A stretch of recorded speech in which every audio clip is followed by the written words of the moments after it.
Welcome everyone to the Bibliophile channel. We are just absolutely thrilled to have you joining us today. Before we really get into the incredible material we've prepared, I just want to ask you a really quick favor. Please take a moment right now to like this video, drop a comment below with your ideas and thoughts as we go along, and make sure you subscribe to the channel so you don't lose the next video. We really rely on your support to keep bringing you these deep dives. So thank you so much for being an active part of the Bibliophile community. It's wonderful to be here. And the material we are unpacking today is, well, it's truly extraordinary. We are looking at a monumental work of cultural, historical, and philosophical analysis that just fundamentally changes how we view an entire civilization's intellectual trajectory. We really are. Today, we are exploring a profoundly influential book titled The Formation of Arab Reason: Text, Tradition, and the Construction of Modernity in the Arab World. It was written by the highly esteemed Moroccan philosopher Mohammed Abed al-Jabri. The specific edition we were looking at today was published in 2011 by IB Tauris, and that was in association with the Center for Arab Unity Studies. Right. For those of you taking notes or, looking to track down a copy for yourselves, which I highly recommend doing this, is Volume 5 of the Contemporary Arab Scholarship in the Social Sciences series. Yeah. The ISBN is 978-184-885-0613. It is a very dense, brilliant, and honestly incredibly ambitious piece of scholarship. It certainly is. And our mission for this deep dive is to completely deconstruct the central thesis of al-Jabri's work. We are going to examine how the Arab intellectual mind, what the author specifically terms Arab reason, was historically formed, how it fundamentally operates at an epistemological level, and why understanding this ancient cognitive structure is the absolute ultimate key to understanding Arab modernity, development, and just intellectual life today. We're looking at the foundational architecture of thought itself within a specific cultural matrix. I love that phrase, the architecture of thought, because we're going to be taking you on a journey through linguistic codification, ancient Greek logic, the harsh realities of the Bedouin desert, and even Hermetic magic and alchemy. And I want to remind you, as you listen today, that this isn't just a dry history lesson about what people thought 1,000 years ago. We are examining what is essentially the operating system of an entire culture. It's a system that, according to the author, is still quietly running in the background of the modern Arab world. That operating system analogy is actually the perfect entry point. Al-Jabri begins by rigorously defining his terms, because we need to clarify what he actually means by Arab reason, or aql al-Arabi.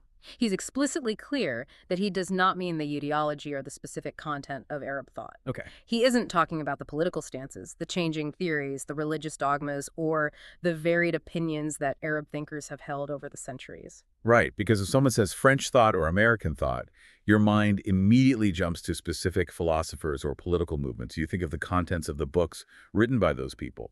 But al-Jabri is saying, no, we need to step back from the contents entirely. Exactly. He is looking at the instrument of thought, the epistemological system itself.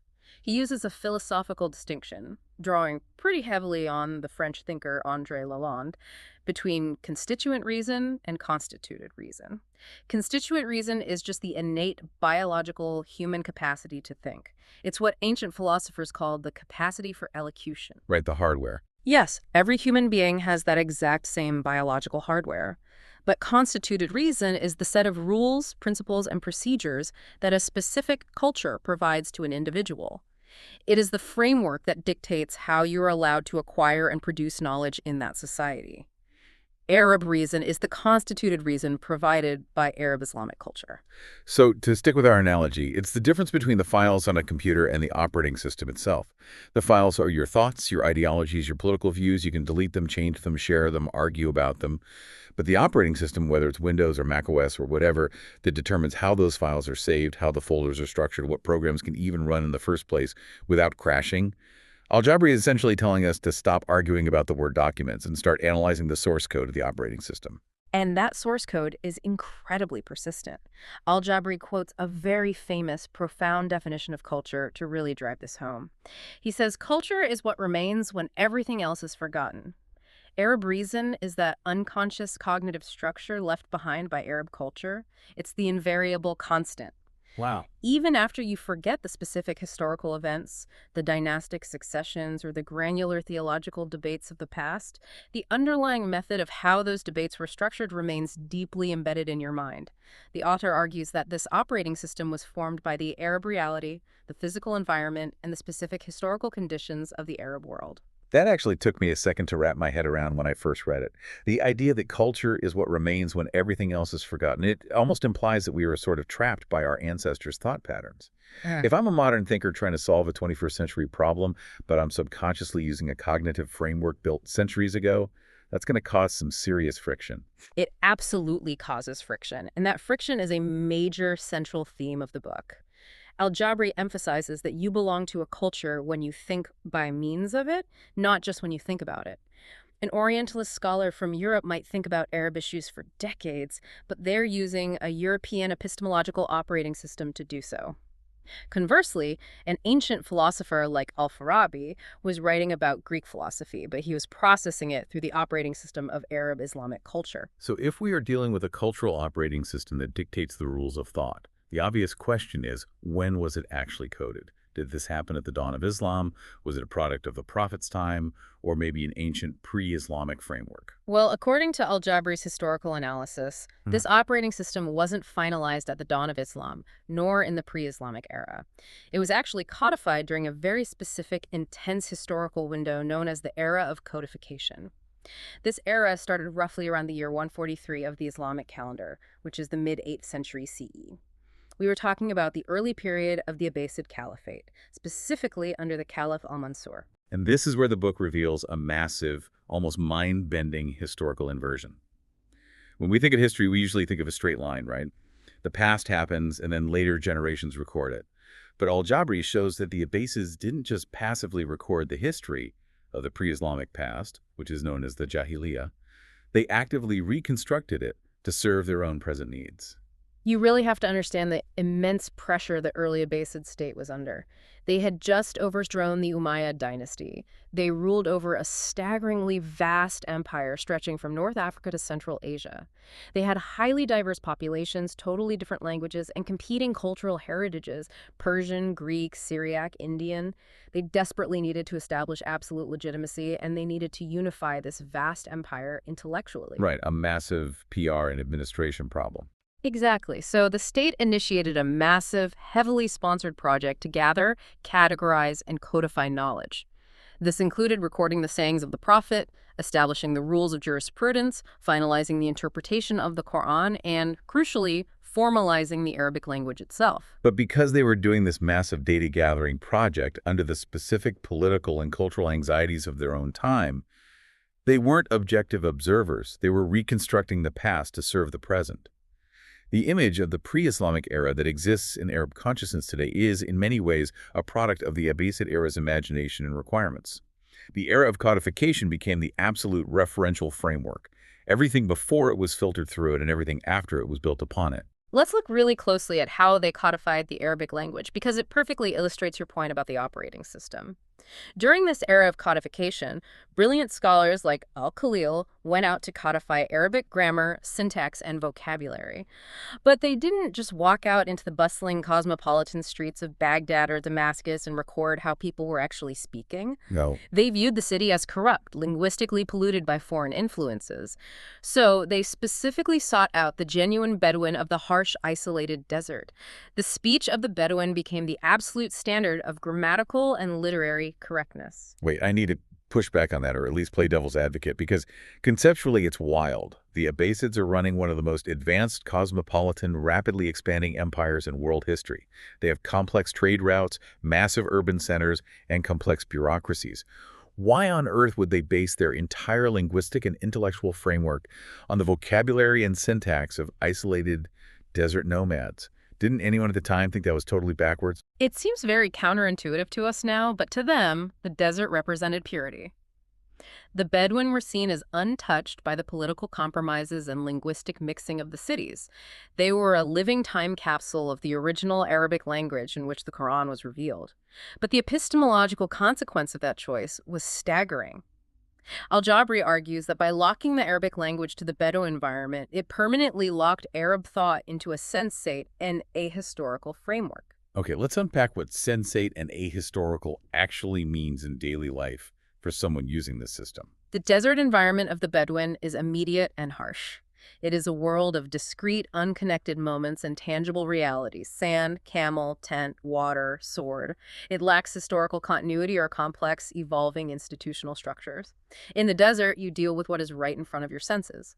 By making the language of this specific environment the ultimate measure of intellectual correctness forever, the era of codification essentially embalmed the language. Wow, embalmed it. Yes. It created a profound cognitive rupture. As Arab society evolved, built massive cities, encountered Greek philosophy, and developed complex sciences, the official codified language they had to use to express those new ideas remained tethered to this ancient, static, desert nomad worldview. I want to translate this into an analogy for you listening right now, just to fully grasp the weight of this constraint. Imagine if modern English was permanently restricted by law, religion, and social custom to the vocabulary, grammar, and worldview of 16th century rural farmers in England. Imagine you're trying to write a complex treatise on artificial intelligence, quantum physics, or modern macroeconomic policy, but the only words, metaphors, and conceptual structures deemed correct and elegant are those that a medieval farmer would have used to describe his crops, his livestock, and the changing of the seasons. You would constantly be translating your modern, complex reality into an archaic framework. You would be forcing abstract, progressive concepts into a language designed for tangible, immediate survival. Exactly. The constant friction of doing that would inevitably shape the way you process those modern concepts. You would start thinking about AI or economics in terms of agrarian cycles simply because your language forces you to. That is the kind of deep structural cognitive constraint al-Jabri is diagnosing here. And this brilliant insight leads to what al-Jabri calls static cultural time. Because the era of codification is the ultimate, unchanging reference point, the modern Arab intellectual often experiences cultural time not as a linear, forward-moving progression, but as a continuous, static presence. The past and the present overlap. The golden age of the Abbasids isn't just history that happened a long time ago, it competes vigorously with the present moment for authority. Al-Jabri notes this incredible phenomenon where a modern thinker might be writing an essay, and they effortlessly jump from discussing a highly progressive modern political concept right back to referencing a medieval theological argument, treating both as if they carry the exact same immediate weight, because in this static cultural time, they exist on the same plane. He calls it the vacillating intelligentsia. It's a diagnosis of why certain intellectual movements in the region seem to stall or suddenly revert to much older paradigms. It's because the underlying operating system hasn't actually been upgraded. It's still running the core code written in the 8th century. Now that we understand when the system was coded and the environment that shaped it, we really need to dive into the actual code itself. How does it work? What are the rules? Al-Jabri identifies three major epistemological systems that compete within Arab-Islamic culture.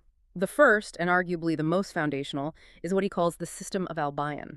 Al-bayān. Yes, which translates roughly to explication or indication. This is the indigenous, purely Arab-Islamic rational system. It grew directly out of the Arabic language itself and the urgent need to interpret the religious texts. So al-bayān is the core. It is the realm of the text. It encompasses Arabic syntax and grammar, fiqh, which is Islamic jurisprudence or law, kalam, which is defensive theology, and rhetoric. And the pivotal historical figure here, the master coder of this system, if you will, is the great jurist al-Shafi'i. The author says al-Shafi'i legitimized the legitimizer. We need to spend a moment on al-Shafi'i because his impact is truly immeasurable. Before al-Shafi'i, legal reasoning in the Islamic world could sometimes be a bit loose. Different regions had different schools of thought. Some relied heavily on the personal, reasoned opinion of the judge, others on local customs of cities like Medina or Kufa. Al-Shafi'i looked at this and saw a recipe for absolute chaos and disunity. He wanted a standardized system. Exactly. He stepped in and rigorously codified the rules of thought. He established a strict hierarchy of sources, first the Quran, then the Sunnah, the traditions of the Prophet, and then consensus. But his most massive epistemological contribution was establishing the absolute primacy and strict rules of qiyas, which translates to analogy. Let's really slow down and look at qiyas, because this is the beating heart of al-bayān. In this system, if you encounter a new problem in society, which they call the branch of thin air, you cannot just sit down, observe the problem, and invent a new solution out of thin air using independent logic. You are absolutely required to find a way to analogize it, to link it back to an existing authoritative text or established precedent, which is called the root. Let's use a highly simplified, classic hypothetical to show how an 8th century jurist would actually use this in daily life. Imagine a new type of fermented, intoxicating drink is introduced to society from a foreign land. The Quran explicitly forbids the consumption of khamr, which is historically understood as wine made from grapes. But the Quran doesn't say anything specifically about this new drink, which, let's say, is made from fermented dates or honey. Right, so the judge can't just say, well, drinking this causes people to act terribly in the streets, so I decree it illegal. That would be using independent, ungrounded reason. That's outside the operating system. Precisely. Instead, the jurist must use qiyas. They identify the root, which is the prohibition of grape wine in the text. They identify the branch, which is the new honey drink. Then they must find the ila, the effective cause or the underlying reason for the original ruling. In this case, the ila is intoxication. Because the new branch shares the exact same effective cause intoxication with the original root, the ruling of the root is transferred to the branch. Therefore, the new drink is also forbidden. It is incredibly elegant. It's a brilliant logical mechanism. And it's important to understand how al-Jabri views this. In his analysis, he frames this system not as a direct divine mandate in itself, but as a brilliant piece of intellectual machinery constructed by human scholars to defend orthodox thought and maintain societal cohesion. It was the intellectual backbone used to protect the textual integrity of the Quran and the Sunnah against outside philosophical threats or arbitrary, power-hungry interpretations by rulers. And just as a quick reminder to you listening, we are impartially discussing the author's historical analysis of these theological developments, not endorsing any particular religious sect or viewpoint. It was a highly effective system for maintaining order and consistency. However, al-Jabri's critique is focused on the long-term epistemological consequences of this system becoming the dominant mode of all thought. He points out a critical fatal flaw in al-bayān. By always necessarily linking the unknown to the known, reason is fundamentally reduced to a mechanism of comparison. Yes, the mind's job is not to go out into nature and discover entirely new laws of physics, or to synthesize completely novel political structures. Its job is merely to find the correspondence between today's problem and yesterday's text. You're constantly tethering the present to the past. Al-Jabri argues that this severely limits true scientific and intellectual innovation. It creates a closed epistemological loop. If you are always looking backward to justify moving forward, you eventually are out of momentum. It's like a legal system based entirely on precedent, but where the precedents effectively stopped being generated centuries ago. But as dominant as al-bayān was, it wasn't the only system operating in this vast empire. As the Arab-Islamic conquests expanded, they swallowed up much older civilizations. Which brings us to the second major system, al-ʿirfān, or Gnosticism, and what the author provocatively calls resigned reason. If al-bayān is the rational, highly structured, text-based indigenous system, al-ʿirfān is the irrational, imported system. As the empire spread across regions like Egypt, Syria, and Persia, they didn't just conquer land, they absorbed the remnants of ancient Hellenistic, Hermetic, and Neoplatonic thought. Ancient centers of learning like Alexandria in Egypt and the city of Haran in Mesopotamia had incredibly long, deep traditions of esoteric, mystical knowledge. This heritage slowly seeped into Arab-Islamic culture, bringing with it a completely different way of knowing the world. And it is the complete and utter opposite of al-bayān. While the scholars of bayān were sitting in mosques meticulously drawing grammatical analogies from texts, the practitioners of ʿirfān abandoned rational deduction and textual analysis entirely. They believed that ultimate truth could not be found in a book or through a logical argument. ʿirfān relies on direct divine disclosure, illumination, mysticism, magic, astrology, and alchemy. You don't reason your way to the truth.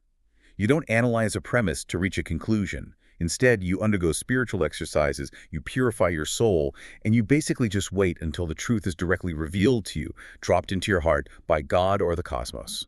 This is exactly why al-Jabri labels it resigned reason. The human mind resigns its active, analytical, step-by-step role. It surrenders its agency. It waits for divine enlightenment or relies on secret, esoteric knowledge passed down from a hidden master.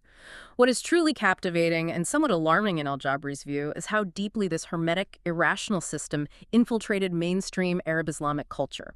It wasn't just a fringe movement of strange hermits living in caves. But wait, how does that even happen? If you have this strict, orthodox, state-sponsored system of al-bayān policing the boundaries of religion and law, how on earth does magic, astrology, and mystical illumination survive, let alone thrive? It thrived precisely because it offered something al-bayān couldn't. Bayān was often dry, legalistic, and tied to state power. ʿirfān offered direct, personal spiritual experience. It offered a sense of hidden power over nature through alchemy and astrology. It became the epistemological foundation for the esoteric interpretations of certain Shiite sects, like the Ismailis, who believed in hidden meanings behind the literal text that only the imams could access. It became the bedrock of the Sufi mystics, who sought direct, ecstatic union with God rather than just following rigid legal rules. And it didn't just stop at religion. It infiltrated what we would consider the hard sciences. The author details how the famous Jabir bin Hayyan, known in the West as Geber, who's often called the father of alchemy, he operated almost entirely within this epistemological system of ʿirfān. He wasn't conducting modern chemistry experiments. He was searching for the hidden, magical properties of metals based on Hermetic philosophy. Even the great physician al-Razi, who made incredibly important empirical medical discoveries, harbored deep Hermetic Gnostic philosophical views about the nature of the soul and the universe. Al-Jabri gives a prime, fascinating example of this blending of the Hermetic worldview with Islamic thought by pointing to the Epistles of the Brethren of Purity, or ʿirfān al-Safa.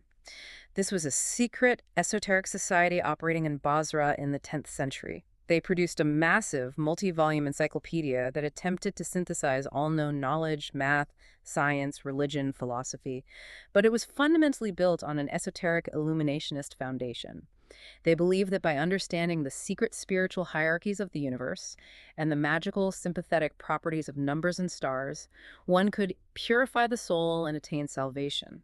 It was a powerful, intoxicating worldview that offered a completely different operating system than the rigid legal analogies of al-bayān. Okay, so we have a massive epistemological clash. In one corner, you have al-bayān, the orthodox system of textual analogy and strict legalism. In the other corner, you have al-ʿirfān, the esoteric system of mystical illumination, secret meanings, and magic. The tension is building.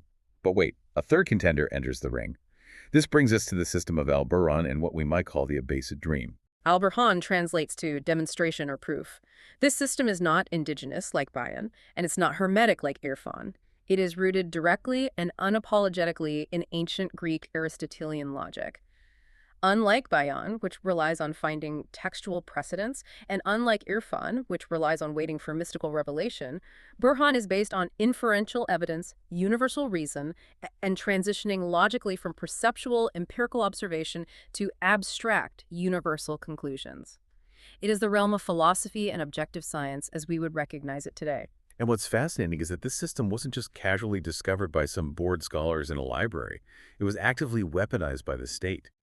The Abbasid Caliph al-Ma'mun championed a massive, heavily funded translation movement in the 9th century. He specifically ordered the translation of Greek logic, like Aristotle's posterior analytics, into Arabic. But he didn't do this just because he was a generous patron of the arts who loved philosophy. The book argues he did it as a deliberate, calculated state strategy. Exactly. Al-Ma'mun was facing massive political unrest. The esoteric, hermetic system of ʿirfān was fueling political opposition, particularly from various Shiite and esoteric sects who claimed direct, hidden lineage and mystical authority. How do you argue against someone who claims God gave them a secret revelation? You can't use bayān because they don't accept your literal reading of the text. So al-Ma'mun needed a powerful, objective, intellectual weapon to crush the subjective, mystical claims of his enemies. He wanted to establish a state of reason. He believed that universal Greek logic could be the ultimate neutral arbiter. It was a way to unify a fractured empire intellectually. If everyone agrees on the rules of logic, you can debate objectively. This state sponsorship led to the rise of the first great Arab philosophers. You have al-Kindi, known as the first Arab philosopher, who tried to use Greek logic to defend the rational aspects of Islam. Then came al-Farabi, a towering intellect known as the second master after Aristotle. Al-Farabi tried to completely integrate universal Greek reason into Arab thought. He dreamed of a utopian society, the virtuous city, that was ordered by flawless logic and philosophy, rather than just religious text or mystical visions. But attempting to install this new Greek operating system into the Arab-Islamic mainframe wasn't going to be easy. The scholars of bayān, the powerful grammarians, the jurists, the theologians who would establish their authority over centuries, were not about to give up their territory to a bunch of philosophers wielding translated Greek texts. This sets up one of the most incredible dramatic moments in the book, a famous public debate that occurred in Baghdad in 932 CE. It perfectly encapsulates this monumental cultural collision. Oh, I absolutely love this part. It's like an intellectual heavyweight title fight. In one chair, you have al-Sirafi, an absolute master of Arabic grammar, defending the indigenous system of bayān. In the other chair, you have Abu Bishr Mata, a prominent Christian logician and translator, defending the imported Greek system of burhān. You can almost imagine the tension in the vizier's court, surrounded by the most powerful men in the empire, waiting to see which system of thought would prevail. The arguments are profound. Abu Bishr Mada takes the floor and argues that logic is a universal mathematical tool. He claims it is absolutely necessary to distinguish truth from falsehood, and that because human reason is universal, this logic applies equally to all peoples, all cultures, and all languages. He essentially argues that logic is above language. But then al-Sirafi shoots back with a brilliant, culturally grounded defense that completely dismantles Mada's premise. Al-Sirafi argues that what Mada calls universal logic is actually just Greek grammar in disguise.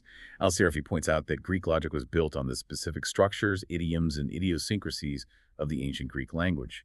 He claims that the Arabs didn't need this imported Greek logic because the Arabic language itself, with its incredibly rich syntax and the indigenous rules of bayān, already contained its own perfect internal logic. Al-Sirafi asks a devastating question. He asks, why should Arabs, speaking a living dynamic language, be forced to judge their thoughts by the linguistic rules of a foreign, dead culture? He essentially exposes the cultural biases embedded within what was supposed to be pure, objective logic. It's an absolute mic drop moment. Sirafi is basically saying, you think you're offering us a universal operating system, but you're just trying to force us to use a proprietary Greek software.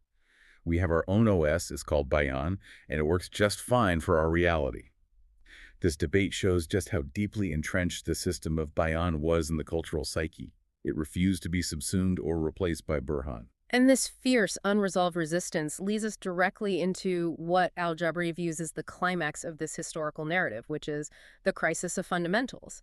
Because now you have three massive, fundamentally incompatible epistemological systems trying to share the exact same cultural space. Arab-Islamic culture was essentially tearing itself apart, trying to reconcile bayān with its textual analogy, ʿirfān with its mysticism and magic, and burhān with its rigorous Greek logic. The intellectual foundations of the civilization were cracking under the immense strain of holding together these contradictory worldviews. You have some of the most brilliant minds in human history trying desperately to hold it all together. Take Ibn Sina, known in the West as Avicenna. He was an absolute master of Greek logic and medicine, a true champion of burhān. But as his life progressed, the contradictions became too much. He eventually drifted toward what he called an Oriental philosophy that was heavily tinted with the illuminationist, mystical ideas of ʿirfān. He tried to synthesize logic with mysticism, but it was an unstable bridge. The contradictions were becoming too much to bear for the culture. And then comes the pivotal figure, the man who changed everything, al-Ghazali. Al-Ghazali is one of the most brilliant, rigorous, and complex minds in Islamic history. He had mastered everything. He was a master of theology, a master of jurisprudence, and he understood philosophy better than most philosophers. He was at the absolute pinnacle of the academic world in Baghdad. But despite his success, he experienced a profound, paralyzing intellectual and spiritual crisis. He realized that the logical, step-by-step proofs of burhān couldn't give him the absolute experiential spiritual certainty he craved. At the same time, the endless, dry textual analogies of bayān felt hollow, like empty legalistic maneuvering that didn't touch the soul. So, what did a mind of that magnitude do when the systems failed him? The book argues that al-Ghazali ultimately surrendered. He abandoned the strict, rule-based rationalism of bayān. He wrote a famous book destroying the philosophers, abandoning the logic of burhān, and he retreated fully into the irrationalism of ʿirfān specifically. He embraced Sufi mysticism. He adopted hermetic theories of existence. He embraced esoteric interpretations of reality. He decided that true, absolute knowledge only comes from divine disclosure, from purifying the heart and waiting for God's light, not from rational debate or textual study. Al-Jabri views this moment not as a spiritual triumph, but as a profound epistemological tragedy. Why? Because al-Ghazali wasn't just a fringe mystic. He carried immense, unquestioned orthodox authority. By having a figure of his stature validate the epistemological system of ṟirfān, it essentially broke the back of rationalism in the Arab East. According to al-Jabri, this surrender officially ushered in what is known as the Age of Decline. Wait, so the greatest orthodox mind of his generation essentially validates the mystical system, and that causes the decline? Yes, because the Arab mind resigned. The rigorous, demanding analogy of bayān devolved into mere habit, blind imitation, and endless commentaries on older commentaries. The independent, logical inquiry of burhān was marginalized, viewed with intense suspicion, or declared outright heresy. And true, empirical scientific progress was suffocated under the heavy weight of mysticism, fatalism, and resigned reason. To bring back our software analogy, the cultural operating system essentially crashed under the weight of too many conflicting programs, and it rebooted into safe mode. And in this safe mode, it relied entirely on mysticism and blind tradition instead of active logic or discovery. It's an incredibly heavy conclusion. But the story doesn't end there. While the East was retreating, we have to shift our map to the West. This brings us to the Andalusian counterattack. While the intellectual centers in the East Baghdad, Damascus were retreating into mysticism, a massive intellectual rescue mission was launched in the Maghreb and Andalusia, what is today North Africa and Islamic Spain. The political and cultural environment in Andalusia was different, more distant from the intense theological battles of the East, and the thinkers there clearly recognized the profound crisis unfolding. They launched a fierce counterattack to save rationalism and fix the operating system. It started with fascinating figures like Ibn Hazm. He was a fierce champion of the Zahiri school, which focused almost exclusively on the literal, apparent meaning of texts. Ibn Hazm looked at the East and saw a mess. He launched a devastating systematic attack on the analogy, the qiyas of bayān. He wanted to strip away all the subjective human opinion, the convoluted logic, and the complex analogical gymnastics that the jurists in the East were using to justify their rulings. Ibn Hazm demanded a return to strict textual literalism, but he wanted to combine it with a rigorous Aristotelian logic. He was trying to clean up the code, to remove the buggy, subjective analogy software that had bloated the system. Following him, you have thinkers like Ibn Bajjah, who took an even bolder step. Ibn Bajjah completely and explicitly broke away from the mystical emanation theories and esoteric compromises of ірфān that had seduced Eastern thinkers like Ibn Sina. Ibn Bajjah insisted on a strict, uncompromising adherence to Aristotelian logic, to burhān. He argued forcefully that true human knowledge comes solely from transitioning from the perceptual to the abstract through logic, not through some magical, mystical union with the divine. But the absolute climax of this Andalusian counterattack, the pinnacle of this rescue mission, is undoubtedly Ibn Rushd, known famously in the West as Averroes. Ibn Rushd looked at the wreckage that al-Ghazali had left behind, and he proposed the ultimate radical architectural solution to the crisis of fundamentals. He argued that the only way to save Arab reason, the only way to get the system running efficiently again, was to perform a complete surgical excision of ірfān. Exactly. For Ibn Rushd, mysticism, hermeticism, esoteric illumination, all of it had to go. It was a cognitive pollutant. It destroyed rational thought and corrupted religion. But he still had to deal with the clash between bayān, which was religion, and burhān, which was philosophy. His solution was brilliant in its clarity. He argued for a strict, impenetrable separation of domains. Bayān was the realm of religion, revelation, and the masses. It used rhetoric and analogy to teach morality. Burhān was the realm of philosophy, logic, and the intellectual elite. It used demonstration to discover the physical truths of the universe. To use our tech analogy again, Ibn Rushd essentially said, we need to run these programs in completely separate sandbox environments. Keep the religious software on one server and keep the philosophical software on a totally different server so they stop crashing the whole system when they interact. This concept is often historically misunderstood as the double truth theory, where people think he believed religion and philosophy offered two contradictory truths. Al-Jabri clarifies that Ibn Rushd didn't think that at all. Ibn Rushd firmly believed that both religion and philosophy are absolutely true, and they both ultimately point to the exact same divine reality. However, they operate in entirely different spheres, they use fundamentally different epistemological methods, and they are addressing completely different audiences. Blending them together, trying to prove God's existence using a chemistry equation, or trying to understand physics using a Bible verse, which is exactly what the theologians and mystics in the East had tried to do, was what caused heresy, confusion, and the death of intellectual progress. It is a brilliant, clean architectural solution. It resolves the crisis by giving each system its own distinct territory. But here's the massive, heartbreaking historical irony of it all. Ibn Rushd's logical system, his rigorous, brilliant commentaries on Aristotle, were translated into Latin. They crossed the Pyrenees Mountains into Europe, and they sparked a massive intellectual revolution. His insistence on separating faith and reason laid the direct epistemological groundwork for the European Renaissance, the Scientific Revolution, and the Enlightenment. Meanwhile, in his own home, in the Arab East, he was largely ignored. His ideas were viewed with intense suspicion. At times, he was persecuted and his books were burned. The Arab East, under the heavy influence of al-Ghazali's legacy, largely rejected this logical update. They remained trapped in the resigned reason of ірfān and the rigid, backward-looking imitation of bayān. It is astounding. The operating system update that could have saved their intellectual momentum was rejected by the home servers, but it was adopted by the foreign European network, which then used it to build the modern world. Which brings us perfectly to the conclusion of al-Jabri's massive project. What al-Jabri has done in this book is execute a groundbreaking, paradigm-shifting methodological change in how we understand Arab history. Traditionally, history in this region is taught chronologically by empires and dynasties, the Umayyads, the Abbasids, the Fatimids, the Ottomans, or it is taught by political and religious schisms like Sunni versus Shiite. But al-Jabri tosses all of that surface-level history completely out the window. He classifies the entire history of Arab thought by its internal epistemological structure, the deep, grinding tectonic plates of bayān, ʿirfān, and burhān. I want to bring up the author's own brilliant analogy from the text here, because it perfectly summarizes his achievement. Al-Jabri says this reclassification of knowledge is as revolutionary as biology's classification of animals into vertebrates and invertebrates. Think about it. Before that biological classification, you might classify animals by whether they live in the water or on land. A dolphin and a shark look similar. They both live in the ocean, so they must be closely related.